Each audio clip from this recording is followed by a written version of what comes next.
Hola, ¿qué tal amigos? Sean todos bienvenidos una vez más a Casa de Oración, Legado de Gracia. En este día vamos a comenzar con nuestro estudio sobre Apocalipsis, sobre los tiempos finales. Vamos a ver qué es lo que está escrito en este libro, cuál es el tema, cómo entenderlo, cómo interpretarlo. Muchas veces cuando uno se encuentra con libros proféticos, resultan difíciles a veces de estudiar, tiene mucha simbología y se hace pesado cuando uno no conoce el trasfondo o, o no ha tenido, digamos, un tiempo de preparación, no ha conocido las escrituras, no ha conocido el Evangelio. A veces, frente a situaciones como la que hoy vive la humanidad con esta pandemia, uno dice, bueno, ¿qué será todo esto? ¿Estará en algún lado escrito lo que va a pasar? Y comienza a tomar libros de la Biblia, comienza a tomar escritos proféticos, el Apocalipsis, y en muchas ocasiones, por no tener un conocimiento previo, no tener una base de estudio, se cometen errores en la interpretación. Hoy vamos a tratar de hacer una introducción sobre este libro, qué es lo que trata, y vamos a ir desglosando el capítulo 1 para poder entender el mensaje de este libro. Hay que conocer lo que enunció Jesús, hay que conocer capítulos como Mateo 24, Lucas 21, Marcos 13. Es importante conocer el libro de Daniel, otros libros proféticos que acompañan un análisis de los últimos tiempos, lo que Dios le reveló al apóstol Pablo, al apóstol Pedro. Son todas cosas necesarias que uno debe conocer al momento de tomar un estudio hacia este libro. Así que los invito a que me acompañen. Vamos a comenzar hoy con el capítulo número 1. Vamos a hacer una pequeña introducción del libro y vamos a hacer también un análisis de las cosas que ocurren en nuestro alrededor hoy en día. Muy bien, cuando comenzamos el estudio de Apocalipsis, debemos tener en cuenta las distintas escuelas de interpretación que hay sobre este libro y analizar bíblicamente y según los tiempos que estamos viviendo, la experiencia que nosotros podemos tener de los acontecimientos que vivimos día a día, cuál de ellas es la que se apega más a las Escrituras y a las promesas del Señor Jesús. Hay 4 escuelas que son más influyentes, que tienen más relevancia. Ellas son la escuela preterista, idealista, historicista y futurista. La escuela de interpretación preterista dice que el autor, es decir, el apóstol Juan, lo que hace en el libro de Apocalipsis es describir los distintos sucesos que tuvieron lugar durante su época, es decir, en el primer siglo, en el Imperio Romano. Esta escuela niega el carácter profético del libro y tiene varios puntos que uno, cuando lo analiza, dice, no, esta no es la escuela correcta. ¿Por qué? En el libro de Apocalipsis vamos a encontrar que se habla de que se confirma lo que Jesús también habla en Mateo 24 sobre la abominación desoladora, lo que va a ocurrir en el templo. Y tengamos en cuenta que este libro se escribe entre el 90 y el 96 después de Cristo. El sitio de Jerusalén tuvo lugar en el año 70, o sea que cuando Juan escribe esto ya no había más templo. Entonces hay que tener eso en cuenta.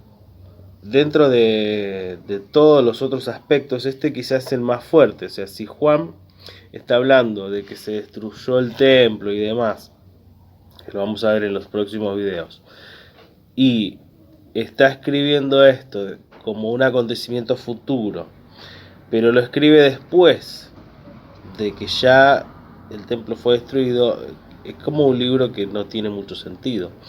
Describir cosas a futuro, pero que ya pasaron, no tiene mucho sentido.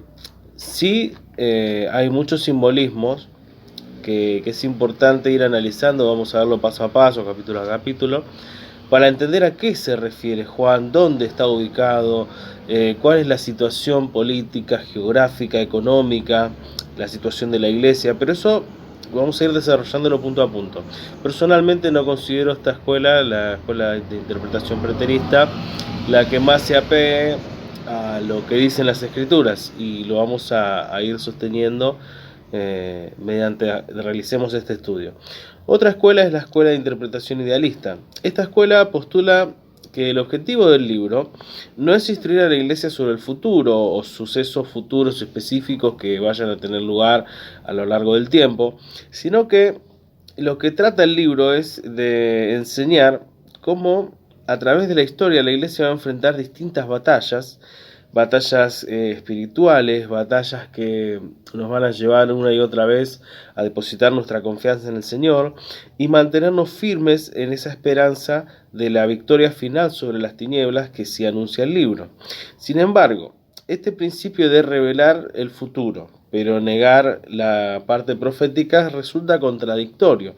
Por un lado, acierta en el carácter espiritual y también, bueno, lo que habla sobre el carácter moral y demás de la iglesia, pero por otro lado se contradice a sí misma porque niega que sea un libro que hable de profecía o que hable del futuro, haciendo énfasis de que en el futuro tendremos luchas. O sea, no es, para mi interpretación, una escuela acertada.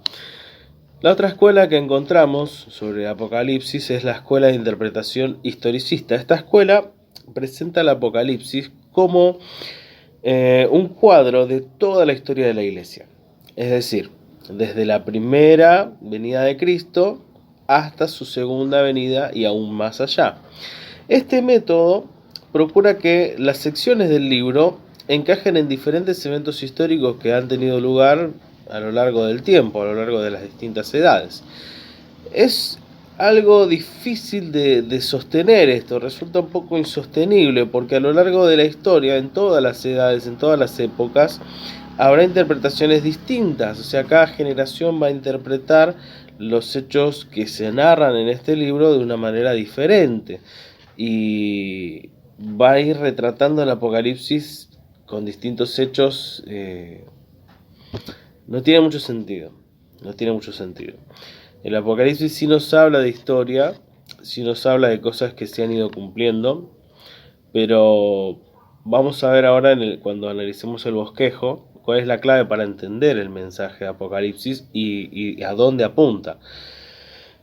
La otra escuela es la que yo me apego más, y bueno, ya lo anuncio acá, así que si ustedes no están de acuerdo con esta escuela de interpretación, vean otro video. Pero yo acierto más a lo que es la escuela de interpretación futurista.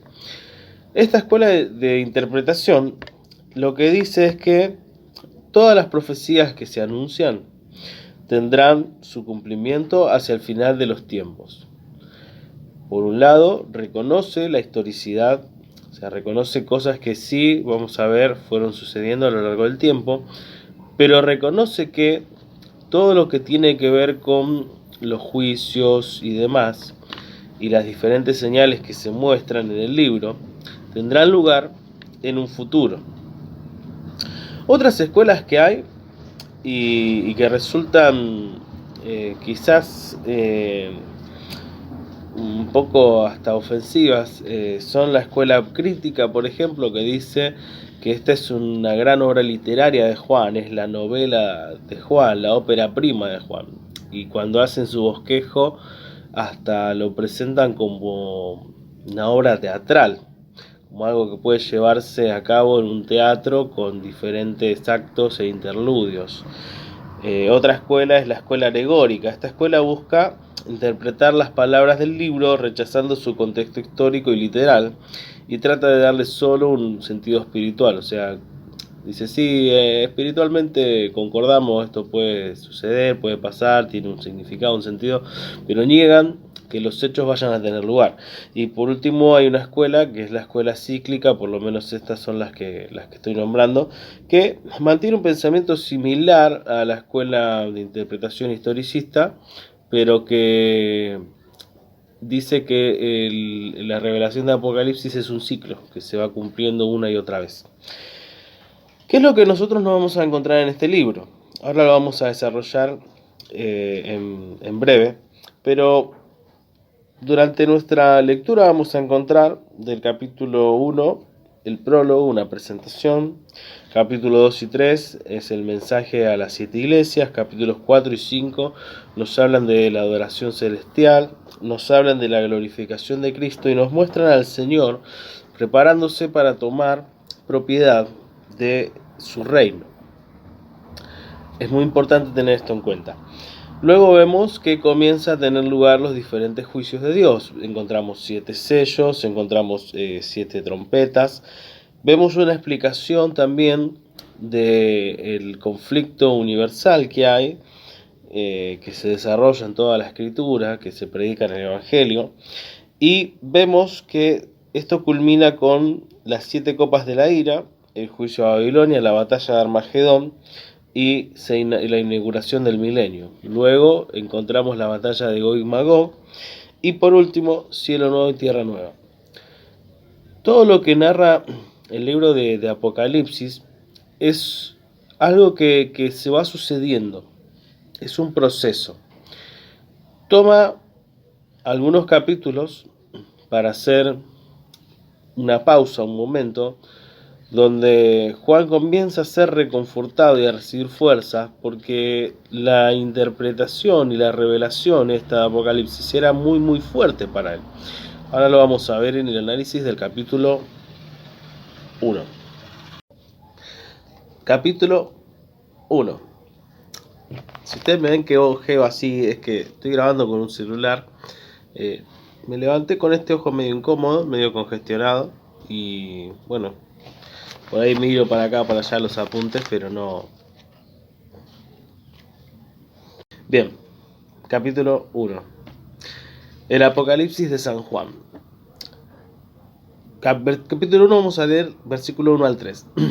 La revelación de Jesucristo, que Dios le dio para manifestar a sus siervos las cosas que deben suceder pronto, y las declaró enviándola por medio de su ángel a su siervo Juan, que ha dado testimonio de la palabra de Dios y del testimonio de Jesucristo y de todas las cosas que ha visto. Bienaventurado el que lee y los que oyen las palabras de esta profecía y guardan las cosas en ella escritas, porque el tiempo está cerca. En esta primera lectura del capítulo 1 vamos a encontrar que el libro de Apocalipsis quiere decir revelación, libro de revelación. ¿Qué es lo que revela? Bueno, es la revelación de Jesucristo, la revelación de la consumación de los tiempos y del reinado eterno del Mesías, finalmente. ¿Quién escribe? El que escribe este libro es el apóstol Juan. Él es quien nos dice que al leer, estudiar este libro y obedecer las palabras de este libro vamos a ser bendecidos, o sea que Dios ya comienza a bendecir tu vida, no porque mandes una ofrenda, sino porque estás escuchando palabra de Dios. ¿Y qué podemos decir del autor? Bueno, a esta altura él estaba en la isla de Patmos, a unos 80 kilómetros de Éfeso. Estaba allí cumpliendo una condena, había sido prisionero. Cuenta la historia que intentaron matarlo, y para ello lo pusieron en una olla con agua hirviendo, con aceite hirviendo, y el hombre no se moría. A esta altura él tenía unos 90 años, entonces lo exiliaron a la isla de Patmos, y el libro fue escrito entre el año 90 y 96 después de Cristo. ¿Qué más nos dice? Dice que Jesús en este libro nos revela las cosas que han de suceder pronto, pues el tiempo está cumplido. Entendamos esto. Este libro se escribe en el año 90 y desde ahí Jesús ya nos anuncia que el tiempo está cumplido. De hecho, la profecía que cita el apóstol Pedro en el capítulo 2 de Hechos, cuando habla de lo que dijo el profeta Daniel en los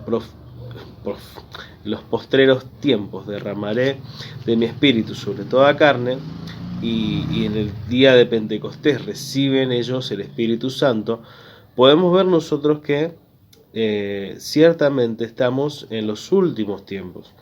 Desde aquel momento en el que comenzó la iglesia el día de Pentecostés, al recibir el Espíritu Santo, Hasta estos tiempos vemos cumplirse la palabra de Dios paso a paso, y vemos que se confirma la Escritura con las señales y los eventos que han tenido lugar a lo largo de nuestra vida. Vamos a continuar con la lectura. Versículo 4. Este es el saludo que Juan hace a quienes iba destinado este libro. Son 7 iglesias y vamos a ver de qué se trata. Juan a las 7 iglesias que están en Asia.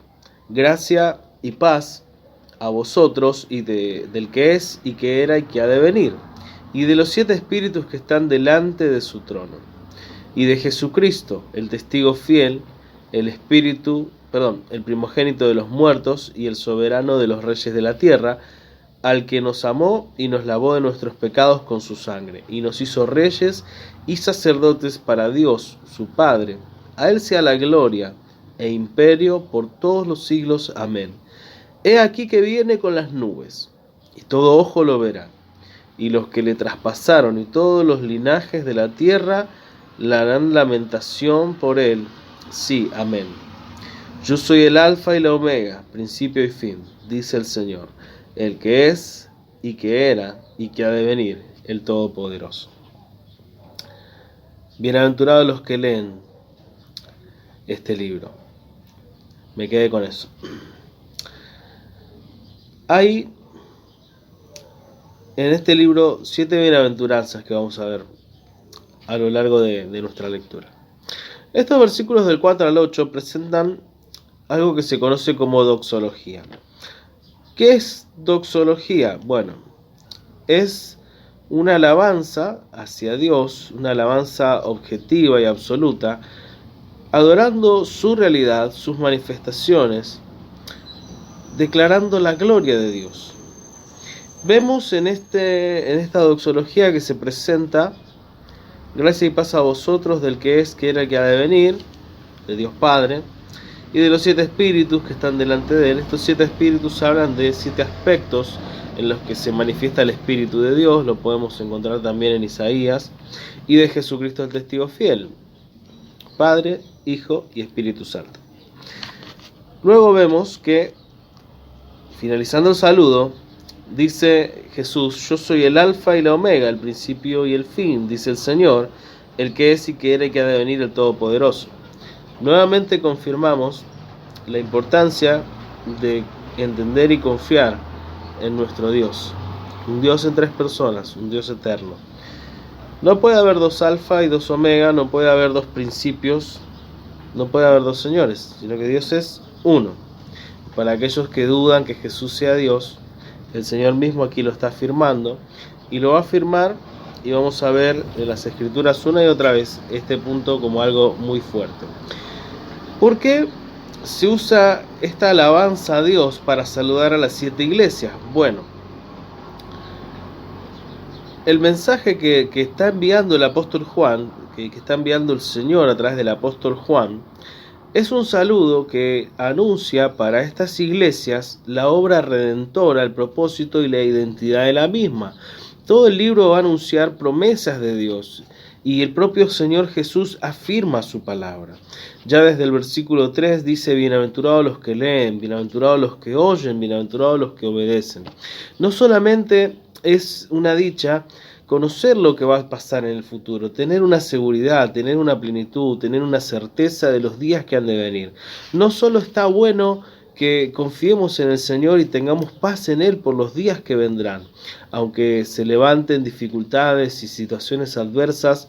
No solamente somos dichosos de saber que el Señor nos guardará, que el Señor nos ayudará, que el Señor nos sostendrá, y aun si somos golpeados por la prueba, Él nos levantará, sino que es una dicha, dice la palabra, poder obedecer de manera práctica a lo que el Señor nos está enseñando, poder ordenar nuestro corazón a la obediencia, a la palabra, y desarrollar así un carácter moral y espiritual que sea alineado a los deseos del Señor, que tenga un mismo sentir con Él, que pueda dolerse con el pecado, que pueda sentir ante las situaciones difíciles, que no sea indiferente sino misericordioso. Eso es ser bienaventurado. Los siguientes versículos nos van a hablar de el propósito de las Escrituras y de lo que el Señor Jesús va a hacer pronto. Su revelación es la siguiente. Vamos a leer algunos versículos y vamos a dar un pequeño comentario para interpretarlo mejor, ¿sí? Dice: yo, Juan, vuestro hermano y copartícipe vuestro en la tribulación, en el reino y en la paciencia de Jesucristo, estaba en la isla llamada Patmos por causa de la palabra de Dios y del testimonio de Jesucristo. Yo estaba en el Espíritu en el día del Señor, y oí detrás de mí una gran voz como de trompeta, que decía: yo soy el Alfa y la Omega, el primero y el último. Escribe en un libro lo que ves, y envíalo a las 7 iglesias que están en Asia, a Éfeso, a Esmirna, Pérgamo, Tiatira, Sardis, Filadelfia y Laodicea. Acá encontramos algo muy importante. Juan está describiendo una experiencia que tiene, una revelación, un encuentro que tiene con el Señor el día del Señor. Quizás era domingo y Juan estaba buscando del Señor, o quizás Juan estaba en oración y tuvo esta revelación de alguna forma especial, quizás fue arrebatado para ver el día del Señor que las Escrituras anuncian una y otra vez, hablando de los tiempos finales. Otra cosa que vemos acá es que este mensaje va destinado a 7 iglesias reales que existían en Asia Menor, en Asia Menor, la actual Turquía, y que representan la plenitud de la iglesia y su obra completa. El 7 representa plenitud, representa algo que está completo, representa la perfección. En la Escritura, una y otra vez, este número nos habla de eso, de plenitud. Y vemos que acá el Señor se presenta delante de Juan y vuelve a afirmar: yo soy el Alfa y el Omega, el primero y el último. Envía este mensaje y envíalo a la iglesia. No es que habían 7 iglesias nomás, habían más.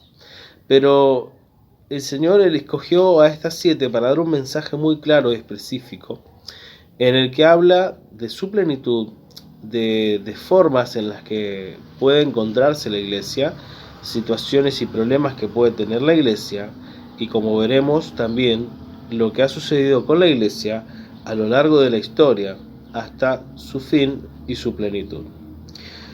Veamos los versículos siguientes. Dice Juan: y me volví para ver la voz del que hablaba conmigo, y vuelto vi 7 candeleros de oro. En medio de los 7 candeleros a uno semejante al Hijo del Hombre, vestido de una ropa que llegaba hasta los pies, y ceñido por el pecho con un cinto de oro. Su cabeza y sus cabellos eran blancos como blanca lana, como nieve, y sus ojos como llama de fuego, y sus pies semejante al bronce bruñido, refulgente como en un horno, y su voz como estruendo de muchas aguas. Tenía a su diestra 7 estrellas, de su boca salía una espada aguda de 2 filos, y su rostro era como el sol cuando resplandece con su fuerza. Uno lee esto y dice: Juan, ¿qué estaba viendo Juan? Y es hasta quizás una escena salida medio como de una película de terror, de ciencia ficción. Pero yo les decía hoy, hay que entender los simbolismos y a qué se refiere. Bien. Esta descripción de Juan sobre la visión de Jesús nos revela lo siguiente. Vamos a verlo también en los próximos versículos. Los 7 candeleros que estaban delante del Señor representan a las 7 iglesias a quienes va destinado este mensaje. ¿Qué era un candelero? Un candelero era un instrumento que se utilizaba para iluminar y estaba presente en el templo, estaba presente en el tabernáculo. Cuando Moisés levanta el tabernáculo, Dios le envía a hacer un candelero de oro. Este candelero tenía 7 brazos, 6 a un lado, 6 al otro y uno en la caña central. Y este candelero se alimentaba de aceite y constantemente debía estar ardiendo. No se apagaba el candelero. Por lo menos esa era la idea. ¿Cómo era posible que el candelero alumbre? El candelero alumbraba por el aceite especial que se utilizaba justamente para sus lámparas. Entonces aquí el candelero representa a la iglesia, que debe reflejar la luz de Cristo. No tiene otra forma de brillar la iglesia si no refleja a la luz de Cristo. No tiene otra forma de iluminar, de ser luz en medio de la oscuridad, si no está llena de Cristo. Por eso se utiliza este simbolismo para mostrar a la iglesia de un candelero. Luego vemos que Juan dice que había uno semejante al Hijo del Hombre, ¿no? Y en esto lo que está haciendo Juan es exaltar a Jesús y mostrarnos a Jesús como rey, como sacerdote y como juez de la iglesia y de toda la humanidad. ¿Por qué? Veamos su vestimenta. Tenía una túnica que le llegaba hasta los pies, tenía un cinto de oro. Esto claramente se ve asociado al sacerdocio. Vemos también que Juan ve en Jesús que el Señor tenía un aspecto blanco, puro. Su cabello era como blanca lana. Todo esto nos habla de pureza. Confirma que el Señor se ve aquí como sacerdote. Vemos también que sus ojos eran como llama de fuego. No es que tenía una llama acá, no está hablando de eso.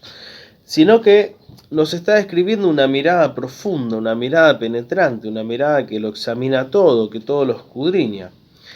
Vemos también que dice sus pies eran como bronce bruñido. El bronce siempre está relacionado a lo que es el juicio, siempre está relacionado a lo que es impartir la justicia de Dios. Este bronce que se ve acá en juicio no es cualquiera, sino que está representado en sus pies, o sea, que viene, que se acerca. Uno se acerca caminando, sencillo. Pero no es cualquier tipo de juicio, sino que dice que es un bronce que resplandece, un bronce pulido, bruñido. Antes, los espejos no eran como los que conocemos hoy, sino que se utilizaban láminas de metal pulidas para que uno pueda reflejarse. ¿Y el más común cuál era? El bronce. Entonces, ¿cuál es el juicio que anuncia? Un juicio donde todos nosotros nos vamos a ver reflejados.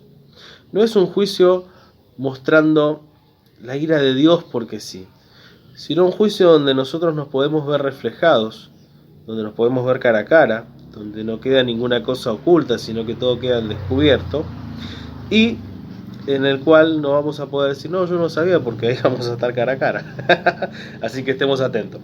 Vemos también que dice que tenía una voz como de muchas aguas. No es que cada vez que hablaba Jesús se escuchaba una catarata, sino que se escuchaba una voz potente, autoridad, fuerza. Las 7 estrellas que hay a su diestra representan a los 7 pastores, que son quienes deben cuidar de esas iglesias, quienes deben llevar el mensaje. Y la espada de 2 filos que salía de su boca no es que tenía una espada en la boca, sino que representa la palabra de Dios. Amén. Busca después espada de 2 filos y va a ver qué hace. Versos 17 y 18. Cuando le vi, dice Juan, caí como muerto a sus pies, y él puso su diestra sobre mí, diciéndome, no temas, yo soy el primero y el último, y el que vivo y estuve muerto, mas he aquí que vivo por los siglos de los siglos. Amén. Y tengo las llaves de la muerte y del Hades. Qué tremendo que es caer ante la presencia del Señor. Yo creo que es algo que nos ha sucedido a muchos, y es algo muy lindo, muy noble. Pero no le sirve a Dios que estemos todo el tiempo rendidos, sino que busquemos su rostro, su presencia, pero podamos llevar el mensaje que Él quiere darnos. Ante semejante revelación, Juan cae, dice, caí como muerto. ¿Y qué hizo el Señor? Lo levantó, puso su diestra sobre él, ¿y qué fue lo que le dijo? No temas.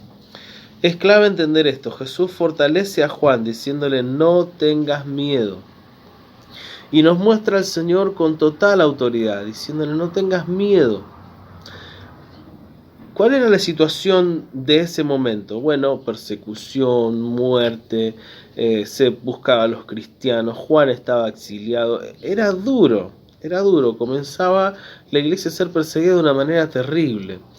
Nerón tomaba a los cristianos, de hecho él incendia la ciudad y culpa a los cristianos de ese acontecimiento, de ese incendio, y luego persiguiendo a los cristianos, los tomaban, los ataban a los postes y lo utilizaban para iluminar las calles, lo utilizaban para iluminar los parques. Era muy cruel la persecución. Frente a todo eso y a esta visión tan fuerte, el Señor le dice: no temas. No importa la situación que te rodee o lo fuerte que sea lo que Dios esté tratando en tu vida, el Señor siempre dice: no temas. Y luego le dice: yo soy el primero y el último, otra vez, confirmando el Señor su deidad. El que vivo y estuve muerto, confirmando que efectivamente vino al mundo como un ser humano. Mas he aquí que vivo por los siglos de los siglos y tengo las llaves de la muerte y del Hades. Es decir, aquí Jesús le confirma que al vencer en la cruz del Calvario, toda la autoridad ahora es suya. Todo el poder ahora es suyo. Amén. Y acá entramos en el versículo clave para entender el libro de Apocalipsis, versículo 19. El Señor le dice a Juan: escribe las cosas que has visto, las que son y las que han de ser después de estas. Tres divisiones principales. ¿Qué es las cosas que son? Bueno, las cosas que son. A ver, Juan, perdón, las cosas que has visto. Discúlpeme. Las cosas que has visto son esta visión que describe Juan, que acabamos de analizar acá en el primer capítulo. ¿Qué otras cosas has visto, Juan? Bueno, tiene 90 años de experiencia, estuvo caminando con Jesús, él dio testimonio de lo que había visto, de lo que había oído, de lo que el maestro había hecho. ¿Qué más? Bueno, Juan estuvo presente en el desarrollo de la iglesia, fundó iglesias, estuvo pastoreando en Éfeso. ¿Qué más? Bueno, lo que él conoce es lo que describe. En este primer capítulo lo podemos ver bien. Y anuncia un mensaje de paz, un mensaje de esperanza, un mensaje de bendiciones y de bienaventuranzas, un mensaje que confirma la victoria de Cristo, la deidad de Cristo, la autoridad del Señor, el poder que Él tiene. Perfecto, lo que has visto. Las cosas que son, está hablando de las cosas que suceden ahora, en este tiempo, Juan, tiempo presente. Las cosas que son representa lo que estaba pasando en ese mismo instante, en esa misma época. Y es un diagnóstico que muestra la situación de la iglesia, que nos muestra a nosotros como iglesia, que nos refleja a nosotros como iglesia, y que va a contar, y por eso yo tomo la escuela de interpretación futurista, que va a revelar el tiempo de la iglesia y la historia de la iglesia, cómo fue desarrollándose a lo largo de los años. Y esto lo vamos a ver en el próximo estudio, donde comenzamos a ver las 7 iglesias, ¿sí? Vamos a tener 2 videos sobre las 7 iglesias. En el primero vamos a ver la iglesia de Éfeso, la iglesia de Esmirna, la iglesia de Pérgamo, y si no me equivoco, llegamos a la iglesia de Tiatira. Y en el otro vamos a ver la iglesia de Sardis, de Filadelfia y la Odisea. Vamos a hacer lo posible por verlo, ¿sí? Ahora, ¿qué dice después? Bueno, lo que has visto, las cosas que son y las que van a suceder después, las cosas que han de ser después de esta. ¿Qué es lo que está diciendo Jesús? ¿Y por qué es tan importante? Este bosquejo de Apocalipsis no lo da un hombre, no lo armó Juan. Por más elocuencia y capacidad narrativa de Juan, el bosquejo que nosotros encontramos y el desarrollo de Apocalipsis tan perfecto, que vamos a ir viendo en los próximos videos, nos muestra a Dios mismo haciendo un bosquejo y ordenando las cosas para que vos y yo lo podamos leer, lo podamos entender, nos podamos afianzar en el Señor y vivir en paz con Él. Amén. Es cierto que ustedes no pueden responder. Bueno, estoy muy acostumbrado a predicar en la iglesia y todo esto nuevo para mí, disculpen las desprolijidades como siempre digo. Ahora, dice las cosas que han de suceder después de estas. Y eso nos marca finalizado el tiempo de la iglesia, finalizado el tiempo de la novia del Señor, vienen los juicios. ¿Por qué estamos seguros de esto? Porque Él no ha puesto la iglesia para ira. Eso lo dice en su palabra y vamos a ver ahora en el desarrollo una y otra vez esto. Pero también porque el capítulo 4 dice, después de hablar de la iglesia, de contarnos la historia de la iglesia, de dar un diagnóstico sobre la iglesia, dice, después de esto miré y aquí una puerta abierta en el cielo y la primera voz que oí, como de trompeta, hablaba conmigo y dijo, sube acá, yo te mostraré las cosas que han de suceder después de estas. Y encontramos que la iglesia no aparece nuevamente en el libro de Apocalipsis. Durante todo el desarrollo del libro, hasta el final, no se vuelve a hablar de la iglesia. Se habla acá, capítulo 1, 2, 3. Y después, ¿por qué es así? Bueno,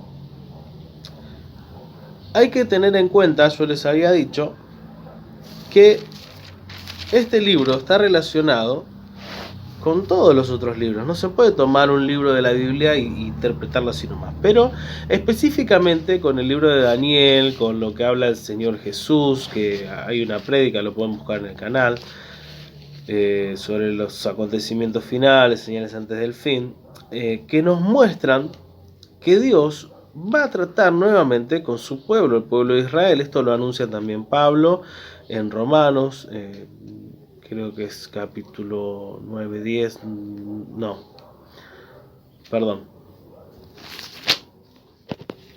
Sí, era 9, 10, 11, por ahí estamos tratando de la restauración de Israel, o del trato de Dios con Israel. Pero lo vemos también de una manera muy fuerte relacionado a esto, con la profecía de las 70 semanas de Daniel. Algunos toman esta profecía y matemáticamente calculan, no sé bien de dónde sacan los números, y lo vamos a ver en los próximos videos, que las 70 semanas de Daniel tuvieron cumplimiento ya en la venida de Cristo, o en la muerte de Cristo en Pascua. Otros dicen no, las 70 semanas de Daniel son semanas de años, 69 semanas, pero la última semana representa 70 años. No sé de dónde lo sacan, no entendí muy bien esa escuela de interpretación, nunca me quedó clara. Y dicen la primera mitad de esa última semana se cumple con la muerte del Mesías, y la última mitad de esa semana termina en el año 70 con el sitio de Jerusalén, la destrucción del templo, la abominación desoladora de la que habla Daniel y Jesús. Esas interpretaciones yo no las comparto realmente, porque bíblicamente encuentro otra cosa y lo vamos a ir desarrollando. Pero en las 70 semanas de Daniel nosotros vemos que en esa profecía, no quiero profundizar mucho, pero sí para que ustedes estén atentos, nos habla de 69 semanas que se han cumplido.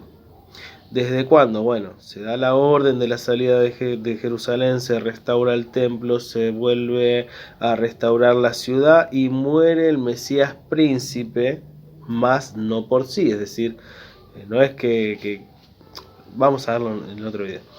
Pero nos queda colgada una semana. Hasta ahí se describen 69 semanas, y queda colgada una.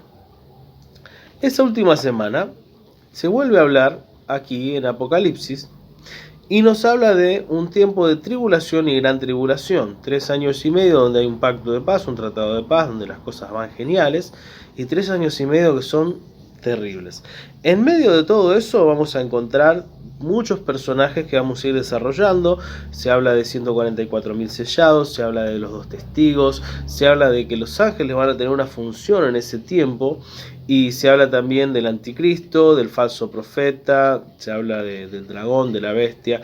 Todas estas cosas las vamos a ir desarrollando paso a paso, no quiero adelantarme, porque necesitamos entender primero dónde estamos parados, cuál es el tiempo que vivimos, y espero que esto pueda ayudarte a tener paz y tranquilidad confiando en el Señor, ¿sí? Ahora, versículo 20, y terminamos con el capítulo 1, dice, perdón, confirmando lo que estábamos leyendo recién, dice: el misterio de las 7 estrellas que has visto en mi diestra y de los 7 candeleros de oro son: las 7 estrellas son los ángeles de las 7 iglesias, no ángeles en el sentido de un ángel, sino de la palabra en sí, que significa mensajero, que quiere decir pastores, los pastores de la iglesia, los responsables de la iglesia. Y luego dice, y las 7 candeleros que has visto son las 7 iglesias. Entonces comienza ahí ya la revelación. Por un lado, ¿qué vamos a encontrar en el libro de Apocalipsis? Bueno, simbolismo muy grande, pero la interpretación al lado. Cosas difíciles de leer, difíciles de ver, pero un contexto que nos permite interpretarlas.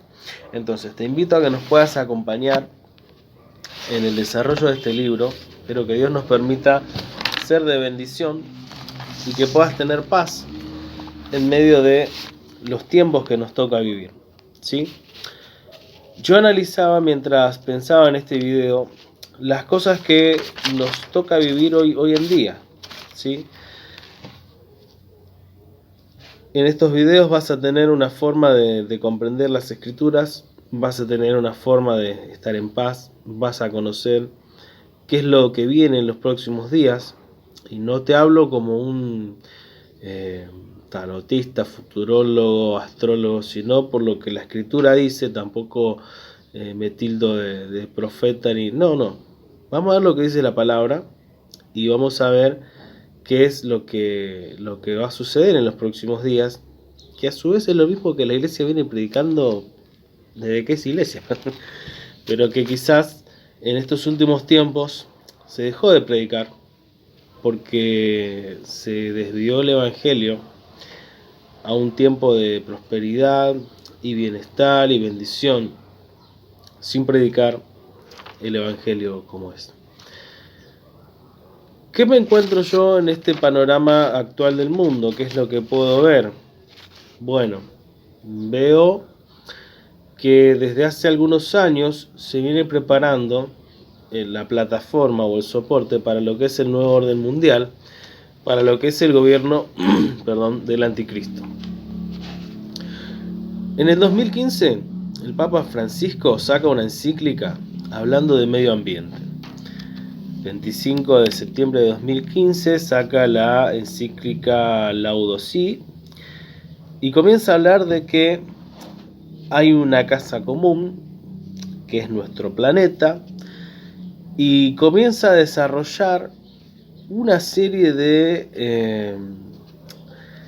de análisis sobre la contaminación, sobre la función del ser humano.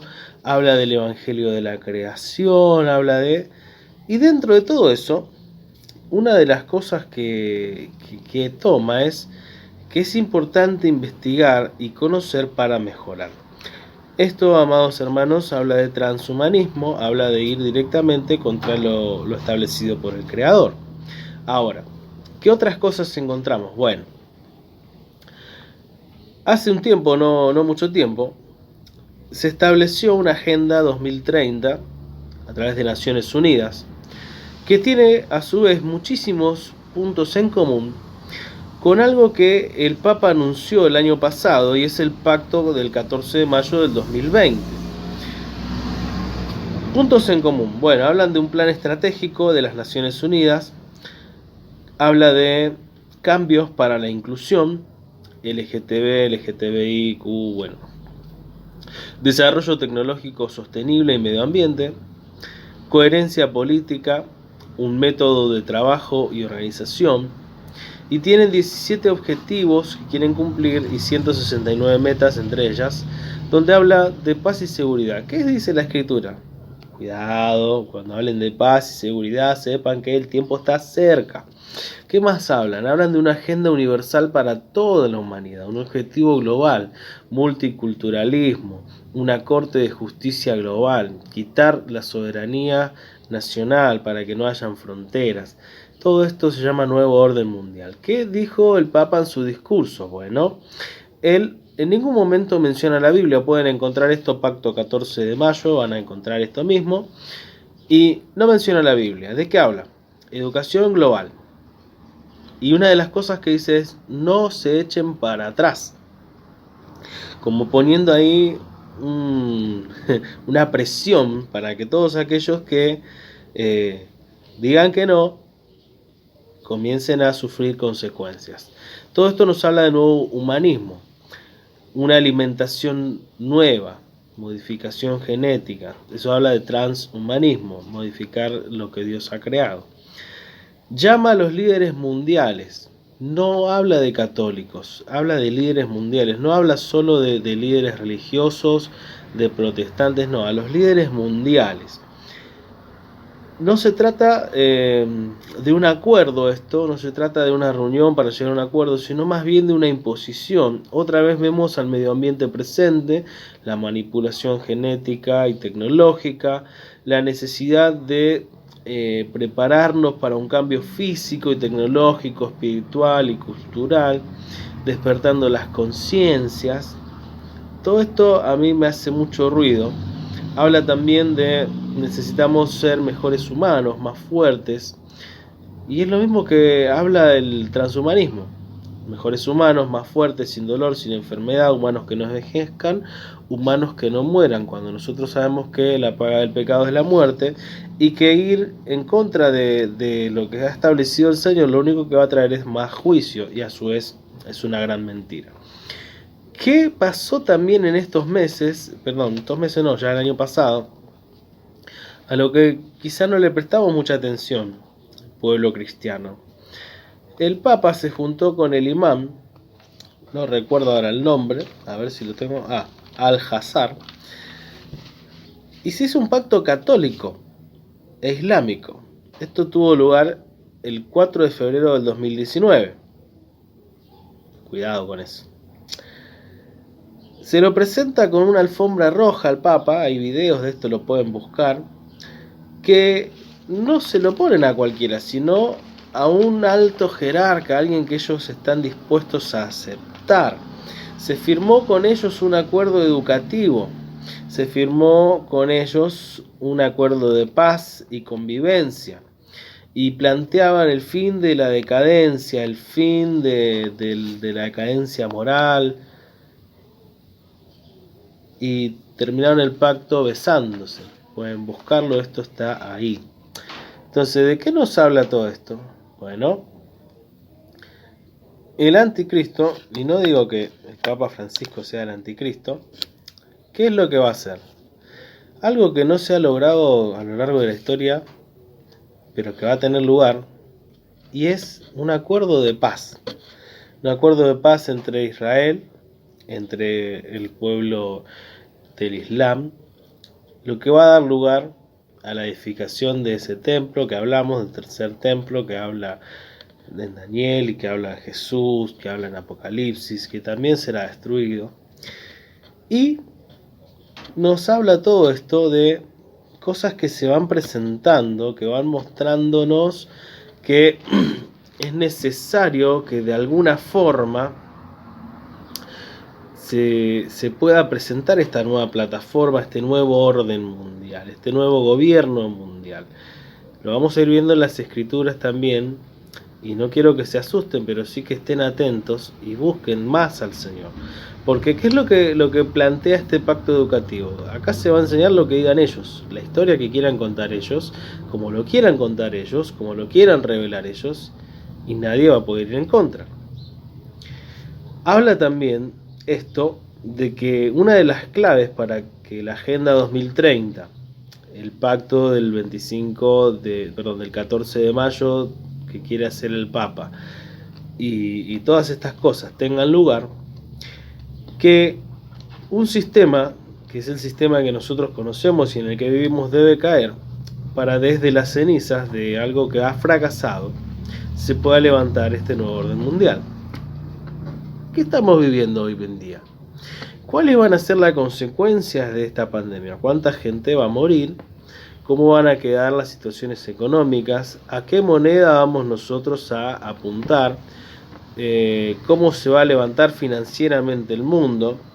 Son preguntas que nos tenemos que hacer, porque hoy por hoy las monedas como el dólar, como el euro, que empiezan a sufrir estos duros golpes de la pandemia, van a dejar de ser la moneda más confiable o la moneda en la que uno pueda mantenerse firme. Entonces, ¿a qué da lugar? Bueno, una nueva moneda, un nuevo financiamiento, una nueva forma. Ya salieron a decir en la ONU, y pueden buscar el video, que es necesario un nuevo gobierno mundial. Alberto habló de un nuevo orden mundial. El presidente de El Salvador habló de un nuevo orden mundial. Entonces, ya no es algo que la iglesia predica y queda como locos, ya no es un tema de los conspiranoicos, sino que es lo que está escrito en la Biblia, lo que dice la Escritura. Se acercan los tiempos del fin. ¿Qué otras cosas vemos? Bueno, vemos el desarrollo de distintas inteligencias artificiales, vemos a un robot como el robot Sofía, que habla de sentimientos, de emociones, de cosas, de maravillas de la humanidad. Pero algo que me inquietó fue ver ayer un video de un androide, un robot que se llama El Acompañante, y ver a un sacerdote, un monje budista, que se planteaba la posibilidad de hacer a Buda un robot. Y él lo que decía era que siempre podemos tener imágenes, podemos tener estatuas, pero lo trascendente de esto es que ahora la imagen iba a hablar. ¡Pum!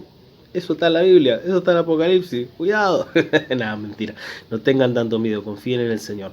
Pero sepan que todo esto está presentando o está dando pie a un futuro inmediato, que las Escrituras hablan. Por eso quiero apurarme a subir estos videos. No lo tenía preparado de antes, por eso me llevó un tiempo armar el estudio y espero que sea de bendición. Pero tengan en cuenta esto: el mundo ya no va tras las imágenes solamente, sino imágenes que hablan. Ya no va solamente por el bienestar común, sino por una salud que pueda vencer la muerte. Ya no va por ideales, sino por el confort, por la paz. Y esa paz y seguridad, dice la Escritura, va a durar muy, muy poco. Entonces, no nos guiemos por ideologías políticas, no nos guiemos por lo que nos diga alguien que nos quiera convencer de que todo va a estar bien. Miremos lo que dice la Escritura, miremos lo que dice la palabra. Sepamos que Cristo viene pronto y que la revelación nos muestra que Él está a las puertas. El que es, el que era, el que ha de venir está cerca y su pueblo necesita estar preparado. Dios te bendiga. Nos encontramos en el próximo video. Vamos a comenzar con el estudio de las 7 iglesias y luego ya entramos en la parte más intensa quizás del libro de Apocalipsis, entendiendo también lo que anuncia toda la Escritura a lo largo de las distintas profecías. Dios te bendiga.